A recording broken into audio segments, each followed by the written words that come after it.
دایک کە مناڵەکە لە دایکە بێ چ شیرێکی قوتوی باتێ؟ هیچ شیرێکی قوتوی نایەت، هەر بە شیری دایکەکە خۆی؟ هەر بە شیری دایکەکە خۆی.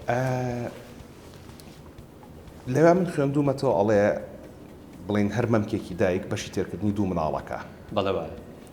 بەڵام بە سەدان جار لە دایکانم بیستۆ ئەڵێ مناڵەکەم بە شیرەکەم تێر ناخوا.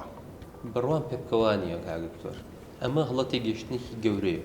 ئەمە بەراوردکردنی شیری دایکە بە شیری قوتوو. شیری قوتوو لە بەرەوەی قورسە کۆمەڵێک پرۆتینی دەست کرد، چاوەری دەست کرد، لەگەڵ شەکری دەستکردی تایە و بەشێکی زۆریش لە شیرە کواڵیتی خراپەکان شەکری زیادیە. بۆ ئەوەی ئیشان لەسەر سایکۆلۆجی دایک و باوک کردووە شیرە کواڵەتی خراپەکان ئەڵێم کە ژمارەیان کەم و دیاری کراوە کە ئەزانن بە شەکری زۆر مناڵەکە زوو وەزنی زیاکە دایک و باوک مرتاح بن پێی نازان لەلایەکی ترۆ زەرەری لێیە. بۆیە ئەم شیرە پڕ شەکرە پڕچەوەری و پرۆتین لەدەستکردە وا ئەکات کە مناڵەکە کاتێ شیرەکە ئەخوا وەک چۆن ئێمە ژەمێکی قورسی چۆوری ناتەندروستە خۆین تاکو 8 سعات برسی و نابێتەوە بەلانی کەمەوە هیچ پێ ناخورێ.